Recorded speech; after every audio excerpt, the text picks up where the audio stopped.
Welcome to the Murder in 20 podcast, where I, Bobby Stevens, am your host with a new episode every Wednesday. If you're a serious fan of true crime and love listening to podcasts, but don't want all that small talk, you've come to the right place. We get right to the facts. Murder in 20 episodes are concise and complete in 20 minutes. Less talk and more true crime. Every episode is free on our website at murderin20.com, Apple Podcasts, Google Podcasts, Spotify, Stitcher, iHeartRadio, and YouTube. Also learn about upcoming episodes on Instagram, Twitter, and Facebook. To support Murder in 20, feel free to leave a 5-star review on any one of them, or all of them. We're not shy.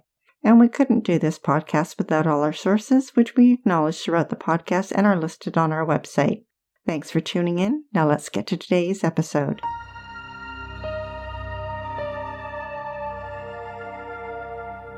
The crowd is standing by the shoreline, peering upwards, waiting for it to happen. Then, without warning, the F-14 tears through the sky, followed by a loud sonic boom. People's hands race to the side of their heads and cover their ears, but by then it's too late. The pilot never hears the sonic boom. The shock waves expand and travel outwards from the jet and only affect those behind it. Much like Colonel David Russell Williams, an elite pilot by day and a predator and murderer by night, as he tore through his community, he left a wave of victims behind. The thing that fascinates me about this story is how quick the killer's actions went from fetish to murder. In December of 1952, a sleepy little town in Ontario called Chalk River made history when its nuclear station suffered a major nuclear accident. Although there were no deaths, it was an expensive effort to restore it and took 2 years before it was back in service. Its population hasn't changed much over the years and hovers around 1,000. One of the town members was David Russell Williams. In high school, he went by the name of Russ. He was born in England in 1963, and when he was very young, his father got a job at Chalk River Laboratories and moved the family to Canada. When Russ was only 6 years old, his mother filed for divorce, and not long after, she married Jerry Saka. As a teenager, he did regular things like delivering newspapers and playing piano. When he was 16, his stepfather's job took them to live in South Korea. However, Russ didn't enjoy living abroad and returned to Canada and attended a boarding school his last 2 years of high school. Then he went to the University of Toronto and studied economics and political science. While in university, he changed his last name back to Williams. Russ obtained a degree and joined the Canadian Forces in 1987. He received his wings in 1990 and became a pilot. He married Mary Harriman in 1991 and the couple moved to Orleans, just outside of Ottawa. He trained new pilots and transported VIPs such as the Prime Minister of Canada, the Governor of Canada, and the Queen of England and her husband, the Duke of Edinburgh. He continued his education and earned a Master's of Defense Studies in 2004. Russ was a shining star in the military and moved his way up the ranks. In 2009, he became the wing commander at CFB Trenton in Ontario, which is Canada's busiest air transport base. It hosts 2,300 military personnel and supports overseas military operations. Although Russ would later admit to feeling the urge to steal female lingerie in his 20s and 30s, he says he never acted on it. However, in 2007, when he was 44, he began breaking into women's homes to satisfy his fetish of stealing lingerie. He targeted homes of attractive strangers and even some women he knew. He also had pedophile tendencies, stealing underwear from girls as young as 9 and posing on their beds surrounded by their underwear and children's stuffed toys. In one break-in, he left a message for his 12-year-old victim, a note with merci written on it, which means thank you in French. No one was safe from his fetish. His first break-in that we know about was the home of his next-door neighbor. They were friends, he dined at their house, and they would go fishing together. And she had no idea. He picked locks, pushed out window screens, and sometimes found doors or windows unlocked. Later it was revealed he committed 82 break-ins, and a whopping 61 had never been reported. Russ would not only rifle through the closets and dressers of his victims to find bras and underwears to steal, he would also try them on and take photos of himself. He entered the home of his neighbor illegally 9 separate times. Surprisingly, it appeared he never left any evidence behind. Russ had a method to his possession in the trophies he stole. His records were meticulous. He also liked to take photos of documents that identified the victims. Police later found thousands of photos on hard drives hidden in the ceiling in the basement of his house. The photos were buried deep within a multitude of folders, making them difficult to find. But when police did find them, they saw a pattern emerge. Russ was meticulous and organized. Not only had he stolen their underwear and bras and kept them as trophies, he photographed every single one. In just over 2 years, he'd collected so many he took them to a field in Ottawa and burned them. But he kept the photos. As reported in the Toronto Star, there was a pattern to the photos he would take during a break-in, photos that were showed in the courtroom. He would first photograph the bedroom of his victim, then the underwear in her dresser. He would then arrange her lingerie neatly on a bed or on the floor.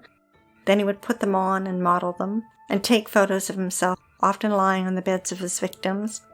Photos show Russ with a stern look on his face with his back to the camera, peering over his shoulder much like a model who struts to the end of a fashion runway and makes a sultry turn. Later in court, we would find out that as his behavior and crimes against women escalated, he began to take risks. He peered into a window hoping to watch a teenager undress, and while waiting, Anne dressed himself in the bushes outside her home. Another woman's home. From outside, Russ watched a young woman strip naked and enter the shower, broke in, went to her bedroom, and stole her underwear. In September 2009, it had been 2 years since his fetish journey began, and Russ's crimes escalated to a new one that included violence. Near his cottage in Tweed, a small rural town 200 miles from his home in Ottawa, at 1 a.m. in the morning, Russ broke into the home of a young mother and assaulted her while her new baby slept. He broke in through a screen, his face was covered, and he was dressed in black.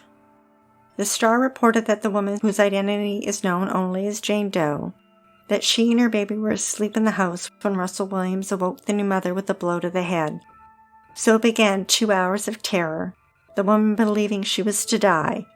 He subdued her, laid on top of her. To her it felt like forever. She asked if she would be killed, and he said no. Williams moved her to the side of the bed, sat on her back, and struck her very hard 3 times on her head and told her to be quiet. He made sure she did not see his face. She told him he didn't seem the type to do this, and the words seemed to have an effect. He seemed to get nicer. He managed to tie her hands with a pillowcase and kept uttering that he needed control over her to allow her to walk to the other room. The woman commented on how fat she was, having just had a baby, thinking maybe that would make him leave, but Williams told her she was perfect and sweet. He asked her how long she lived there and about the father of the child. He blindfolded her with a pillowcase and pulled aside her tank top. He fondled her breasts and photographed her naked. He asked about the baby, and after stealing some trophy lingerie, Williams had her count backwards from 300. He then disappeared, taking a baby blanket among other things that he may have touched, more mementos for his trophy collection. Then he chose another victim, one that lived alone. On September 30th, he broke into the home of Lori Massacotti. She woke up to Russ hitting her on the head. He blindfolded her and tied her up, and for the next 2.5 hours he took photos of her. Lori had no idea at the time, but she would be the last victim of Russ's to survive. He left her house, leaving her blindfolded, and went home to bed. At 5 a.m., Lori managed to free herself and called 911. Russ and Corporal Marie France Comeau worked together at CFB Trenton. She was a flight attendant under his command. As reported by the Durham Region newspaper, he had access to her personal information, including her schedule and phone number. A photo shows a smiling Marie with her short honey brown hair sitting casually on the floor in her military fatigues, her left arm perched on her knee. Now the lines between Russ's personal life and his military life were starting to blur. He would go on to break into Marie's home, not once, but twice. On November 16, 2009, he knew from her schedule that she was out of town. He parked 650 yards from her house, walked through a wooded area, and broke into her home through a basement window. Russ knew Marie and her boyfriend of 4 years had broken up, and he needed to confirm she lived alone. He then returned a few days later, and sometime around 10:30 p.m., broke in through the basement window again and hid in her basement near the furnace. Marie was in the house. She just returned home.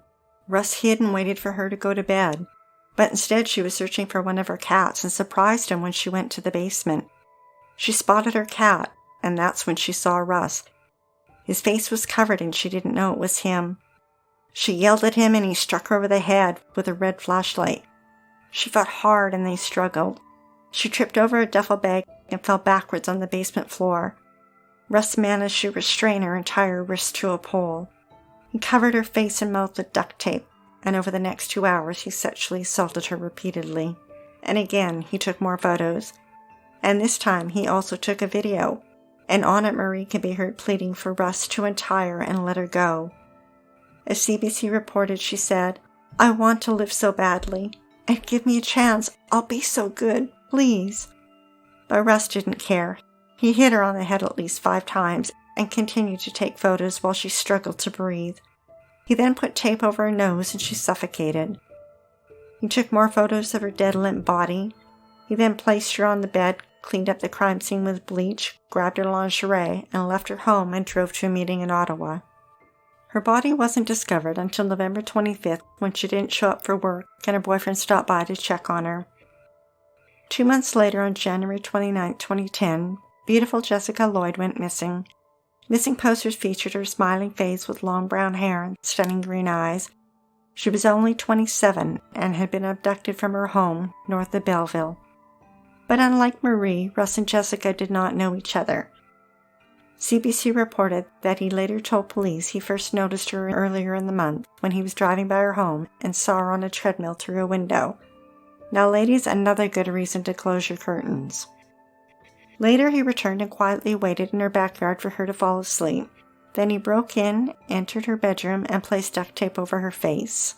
He bound her with rope and sexually assaulted her. He then forced her to model her own lingerie while he took photos.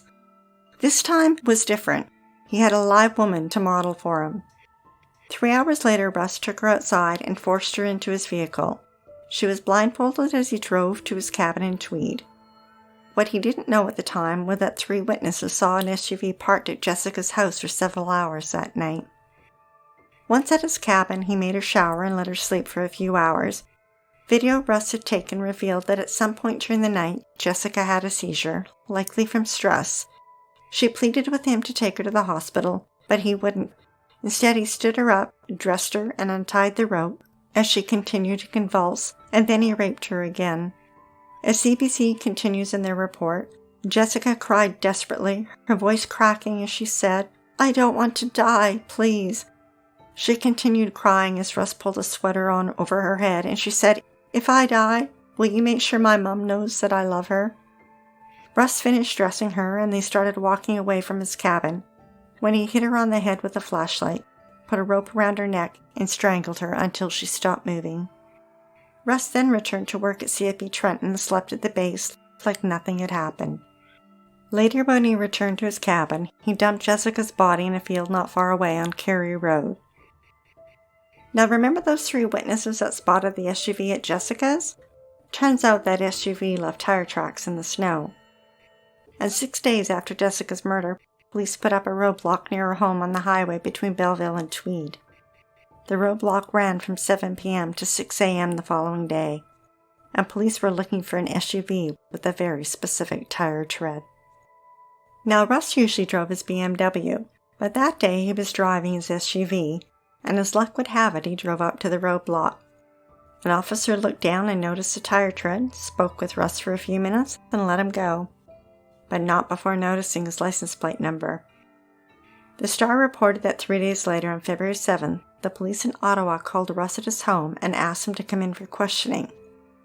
Now, you think Russ would have either declined or gone to a lawyer, but no, he drove to the police department. At 3 p.m. in room 216 at Ottawa Police Service Headquarters, the police began questioning him. 2.5 hours into the interrogation, police found his weakness when they noted his gold wedding ring. As reported by McLean's, he didn't know it, but his wife of 18 years, Mary, was already staring at the truth. A team of officers inside her home searching for signs of a serial predator. They had arrived at 5:36 p.m. Russ didn't confess immediately and was struggling with how this would upset his wife. As the Star reported, he told Detective Sergeant Jim Smythe, "I want to minimize the impact on my wife, so how do we do that?" The detective replied, "You start by telling the truth." Russell drew the detective a diagram of his house so police could find thousands of images he took of his victims. At one point, in describing how he surprised Lloyd, he rises, leans against the wall in the small room and crosses his legs. Takes a sip of coffee from the cup in his hand. Then he sits down, folds his arm, and tells how he raped Jessica and took her to his cottage. She had a seizure, he says. He says she believed she would be set free. He struck her on the head with a flashlight, meaning to knock her out, but her skull gave way. She was immediately unconscious and I strangled her. William tells the detective, I put her in the garage, it was very cold, and I went to the base, because I was flying the next morning. The interrogation lasted 10 hours, and by the end his double life was fully exposed. The next morning Russ led police to Jessica's body, a short 13-minute drive from his house. She was found bound with duct tape. In less than 2 weeks, on February 20th, the Canadian Forces appointed a new commander. Russ was charged with the murders of Corporal Marie France Comeau and Jessica Lloyd, breaking and entering, forcible confinement, and sexual assault. Hours after he was arrested, police across the country reopened their unsolved homicide cases in areas where Russ had served. The next week, local police searched his home and located the trophies of his victims, hidden and neatly organized. Police also matched one of his boots to a print found at one of the murder scenes. Russ pled guilty to lessen the impact on his wife. He expressed concern over his mounting legal bills and the effect his arrest would have on his pension. But he never mentioned the families or his victims. On October 8, 2010, Russ's trial began. In a hushed courtroom, the opening statements were read aloud and took a full 36 minutes. The Crown lawyers had spent 8 months sifting through evidence, much of it organized and cataloged by the murderer himself. As CBC reported, Crown lawyer Lee Burgess told reporters that he struggled to determine what evidence to put before the court, and that it was important to put a substantial amount of information on the record to ensure that 25 years in the future, when Russ is up for parole, the board will be able to properly assess his risk to the community. When Burgess completed his statement to the court, the people in the courtroom applauded. Burgess did not seek to have Russ declared a dangerous offender, as it would have prolonged the hearing, and he believed the parole board in the future would not grant Russ parole based on the facts he outlined in the case. Burgess requested some of the items and evidence be destroyed, including Russ's cameras, ropes, stolen lingerie, and his SUV. Judge Robert Scott granted his request, and Russ's SUV was later crushed and scrapped. Before sentencing, Russ took 5 minutes to address the court. He was crying, shaking, and paused between his sentences. He told the judge he was ashamed and apologized to the families of Jessica and Marie. One can only wonder when a murderer cries in court. Are the tears for himself or the fact that he's going to prison, or are they truly for his victims? I guess we'll never know. On October 21st, Judge Scott sentenced David Russell Williams to 2 concurrent terms of life in prison with no chance of parole for 25 years. He won't be eligible for parole until he is 72. He began serving his sentence at the renowned Kingston Penitentiary in Ontario. Once their former commander was sentenced, the military's action was swift. The day after Russ was sentenced, he was stripped of his rank and expelled. His severance pay was terminated, and the salary he received after his arrest had been seized. Although incarcerated, he still receives a $60,000 annual pension because the military's legislation clearly states that benefits are exempt from seizures. Now, this legislation seriously needs to be amended in the case of a convicted murderer. The military also stated that they will be working with Russ's family to retrieve his medals and his scroll, which will then be destroyed. The military also took the extraordinary step of burning his uniform and clothing. Russ was later moved to a maximum security prison in Port Cartier, Quebec. Russ's wife would eventually divorce him, but only after he transferred the property to her, and many wondered if she could have had an inkling of what he was doing. But she claimed she didn't know anything, and that she was a victim too. She went on to say that her husband didn't live at home full-time, and would spend nights at the base or at their cabin. Russ went to a lot of trouble to conceal his photos and his trophies, and he never gave her a reason to start digging. Thanks for listening to Murder in 20 with less talk and more true crime. Be sure to tune in next Wednesday for the episode of Jean James, who got away with murder for 16 years. In a jealous and violent rage, she slit the throat of her girlfriend and left her for dead. Jean meticulously planned Gladys's murder and never told a soul. That is, until she shared her secret with a cop. We'd like to acknowledge Purple Planet for use of their music and our many editorial sources who are listed on our website. If you're dying to hear more, past episodes of Murder in 20 are available for free at murderin20.com, Apple Podcasts, Google Podcasts, Spotify, Stitcher, iHeartRadio, and YouTube. And every week we announce upcoming episodes on Instagram, Twitter, and Facebook. Until then, stay safe, sleep with the lights on, and don't play with strangers.